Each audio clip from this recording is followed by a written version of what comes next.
योगी आदित्यनाथ कह रहे हैं कि हर पद, हर समाज, हर व्यवस्था में एक परंपरा, कानून व्यवस्था, एक स्ट्रक्चर होता है, उसका पालन करके कोई व्यक्ति किसी पद पर पहुंचता है तो उस पद से जुड़ा हुआ जो नाम है वो अपने साथ वो लेकर चलता है।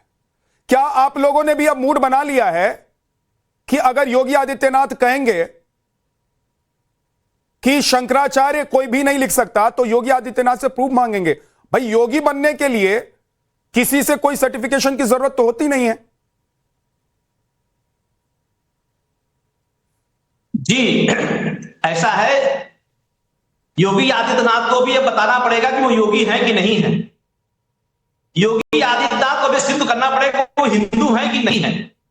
जिसके राज में, जिसके शासन में गाय कटती हो, गाय का मांस बिकता हो, बेचने वाला हिंदू कैसे हो सकता है? एक योगी वेतन भोगी कैसे हो सकता है? ये वेतन लेते हैं, कैसे हो सकते हैं ये योगी? और जो योग दिवस में योग ही नहीं कर सकता वो योगी कैसे हो सकता है? योग दिवस में पैर लड़ा रहे थे। योगी तो है ही नहीं है। वस्त्र पहन लेने से कोई योगी नहीं होता है। ये मैं आपको बताना चाहता हूं चैनल के माध्यम से कि योगी जो कह रहे हैं ये सिर्फ आदित्यनाथ हैं। और एक नेता कैसे योगी हो सकता है? एक मुख्यमंत्री कैसे योगी हो सकता है? ये धर्म के प्रश्न हैं और धर्म के प्रश्नों का जवाब आदित्यनाथ को देना पड़ेगा। अब मैं उनको योगी नहीं कह रहा हूं, मुख्यमंत्री आदित्यनाथ को देना होगा, क्योंकि वो योगी नहीं है। वर्तमान समय में वो मुख्यमंत्री हैं, वेतन ले रहे हैं सरकार से जो है, और दिन भर इसकी टोपी उसके सर। राजनीति है, राजनीति में करना ही पड़ता है। तो इसकी टोपी उसके सर पर रखने वाला आदमी संत कैसे हो सकता है? कोई योगी कैसे हो सकता है?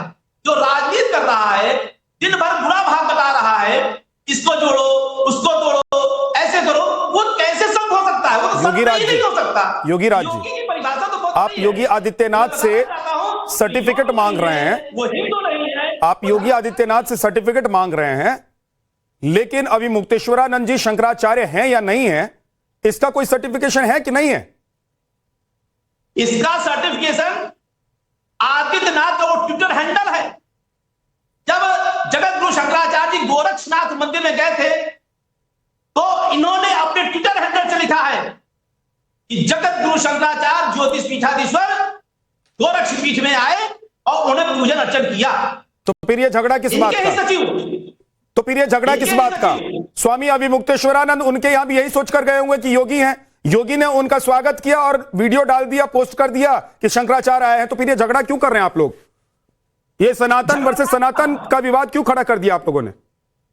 झगड़ा गौ माता का है, जो कि जगत गुरु शंकराचार्य जी ने एक आवाज उठाई है गौ माता को राज्य माता घोषित करने का। 40 दिन का वक्त आदित्यनाथ को दिया गया है। मुख्यमंत्री आदित्यनाथ 40 दिन के अंदर गौ माता को राज्य माता घोषित करें।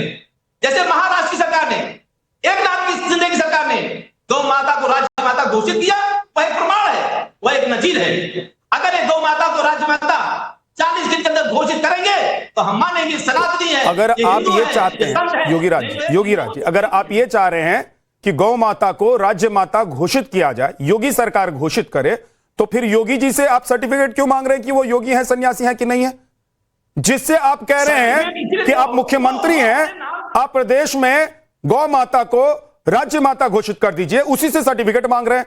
तो पहले तो यह तय कीजिए ना सर कि जिस योगी मुख्यमंत्री के पास आप जा रहे हैं उसको मुख्यमंत्री और योगी मानते हैं कि नहीं मानते हैं? एक समय पे तो नहीं हो सकता, एक समय पे दो पद नहीं हो सकता। या तो ये योगी है या तो ये मुख्यमंत्री है, ठीक, दोनों एक साथ नहीं चल सकता। तो वर्तमान समय में ये प्रदेश के मुख्यमंत्री हैं, तो मुख्यमंत्री की हैसियत से ये सिर्फ और सिर्फ कोई सन्यासी क्या राजनीति के सर्वोच्च पद पर नहीं बैठ सकता है क्या?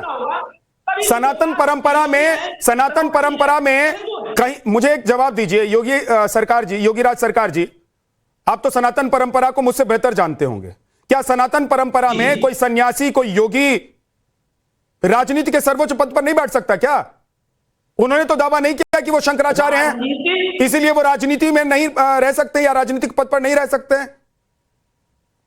हाँ, तो योगी जो जिनको आप कह रहे हैं वो गौ माता को राज्य माता घोषित करें। अरे तो पहले ये तय कीजिए ना कि आप योगी को मुख्यमंत्री मानते हैं कि नहीं मानते हैं। आप ये तय कीजिए कि योगी को योगी मानते हैं कि नहीं मानते हैं। जिससे आप सिफारिश कर रहे हैं कि गौ माता को राज्य माता घोषित कर दो, उसी पर सवाल उठा रहे हैं। तो जिस पर सवाल उठाएंगे उससे काम कैसे करवाएंगे? वो कैसा योगी, वो कैसा संत जिसके प्रदेश में गौ माता का मांस बिकता हो, बिकती हो, इनको तो सनातनी होने का प्रमाण पत्र देना होगा, इनको हिंदू होने का प्रमाण पत्र देना होगा। शंकराचार्य पूछा है, इनको योगी होने का प्रमाण पत्र देना होगा। वर्तमान समय में आचार्य राज मिश्रा जी आपको जवाब देना चाहते हैं। आचार्य जी बोलिए। सबसे पहले तो मैं 2-3 चीजें कहना चाहता हूं। कोई भी हिंदू होने के लिए किसी को प्रमाण देने की आवश्यकता नहीं होती है। मैं पूछना चाहता हूं, हिंदू के प्रमाण मतलब कैसे कोई कंफर्म हो कि हिंदू है? क्या आपने उसके बारे में पढ़ा? क्या डेफिनेशन है हिंदू होने का? मैं एक ही क्वेश्चन पूछ, पहले एक क्वेश्चन का आंसर कर दीजिए। मैं 2-3 चीजें आ रहा हूं। सबसे पहले सिर्फ शंकराचार्य जी को उत्तर प्रदेश में गौ माता राष्ट्रमाता चाहिए, लेकिन शंकराचार्य जी को बंगाल में गौ माता राष्ट्रमाता क्यों नहीं चाहिए? थोड़ा सा मुझे पूछना था। क्या ये पॉसिबल है कि वही शंकराचार्य जी सबसे पहले बंगाल से स्टार्ट करें, जहां पर गौओं का सबसे ज्यादा कत्ल किया जाता है, जहां पर हिंदुओं को सबसे ज्यादा पीड़ित किया जाता है? सबसे पहले ये स्टार्ट होना चाहिए बंगाल से। योगी आदित्यनाथ ने गौशालाएं खुलवाई हैं, हमारे ग्राम के अंदर बाकायदा खुली हैं, जहां पर गौओं को संरक्षित किया जाता है। कई सारे जो बुचड़ खाने थे उनको बंद किए गए हैं। मैं मान सकता हूं कुछ परिस्थितियां होंगी जिस पर निश्चित रूप से सरकार को काम करना चाहिए, वो किया जाए, लेकिन उसके बाद कई सारे बुचड़ खाने बंद हुए हैं, गौशालाएं उत्तर प्रदेश के अंदर बंद हुई हैं। लेकिन क्या यही व्यवस्था मुझे लगता है शंकराचार्य जी को बंगाल के अंदर नहीं पूछनी चाहिए, क्योंकि वहां पर राजनीति नहीं करनी, इसलिए शायद नहीं पूछा जा रहा। दूसरी बात, चलिए मैं एक ही बात पूछ लेता हूं। मेरे शंकराचार्य मठ के जो यहां पर प्रवक्ता बैठे हुए हैं, मैं क्लियर कर देता हूं कि शंकराचार्य नहीं, मैं क्लियर कर रहा हूं, यहां पर चैलेंज कर रहा हूं। श्री रामचरितमानस के अंदर एक चौपाई है, सुन लीजिएगा। श्री रामचरितमानस के अंदर चौपाई कि संत सहाय दुख पर हित लागी और पर दुख हेतु असंत अभागी, बंदो संत समान चित हित अनहित नहीं कोय और अंजल गति सुषमन जिम सम सुगंध कर दो। क्या क्राइटेरिया होती है एक शंकराचार्य के लिए? क्या क्राइटेरिया होती है, जरा मुझे बताएंगे? शंकराचार्य बनने के लिए क्या क्राइटेरिया होनी चाहिए? क्या उस क्राइटेरिया को अवधेशानंद जी ने फॉलो किया है? मुझे सिर्फ बता दीजिए, जिसका पाठ माना है महानुशासन में पूरा वर्णन है। क्या नियम है शंकराचार्य बनने का, जरा बताइए मुझे। शंकराचार्य बनने के लिए क्या गुण होना चाहिए, अंदर क्या गुण होना चाहिए, इस बात को प्लीज बताइएगा। शंकराचार्य जी स्वामी स्वरूपानंद सरस्वती जी महाराज शंकराचार्य बनाया, इसमें विवादी कहाँ है? इसमें कोई विवाद नहीं है। ठीक है, एक सेकंड रुक जाइए, एक सेकंड। राज मिश्रा जी, आचार्य जी आपने कुछ सवाल पूछा है, आपने कुछ सवाल पूछा है, आपने सवाल पूछा है, उसका जवाब दे रहे हैं योगी राज जी। योगी राज जी जल्दी से जवाब दीजिए। आ रहा हूं संदीप जी। विद्यानाथ झा साहब, इनसे पूछिए कि शंकराचार्य बनने के लिए उसके अंदर क्या क्वालिटी होनी चाहिए। वो बोल रहे हैं, सुन तो लीजिए, बताएं। आचार्य जी सुन लीजिए, वो बोल रहे हैं। आचार्य जी सुन लीजिए।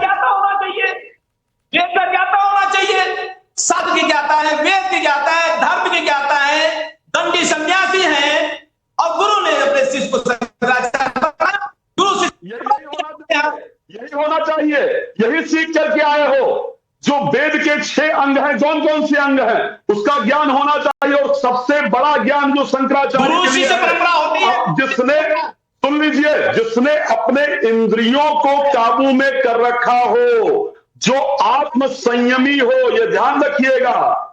शंकराचार्य के लिए स्पेशल नियम है कि जो आत्म संयमी हो, जिसका अपने आत्मा पर, अपने इंद्रिय पर कंट्रोल हो, और जिस शंकराचार्य को अपने भाषा पर कंट्रोल नहीं है, जिस शंकराचार्य को अपने आत्म पर कंट्रोल नहीं है, किस प्रकार उसको शंकराचार्य कह सकते हैं भाई? जो शंकराचार्य एक व्यक्ति को, ठीक है मैं मान सकता हूं कि मुख्यमंत्री ने को भी कहा वो राजनैतिक व्यक्ति है, राजनैतिक व्यक्ति किसी शब्द का प्रयोग कर सकता है, वो उसके लिए एक नॉर्मल प्रक्रिया है, वो रोज ये प्रयोग करता है। लेकिन क्या संत को ये भाषा शोभा देती है? और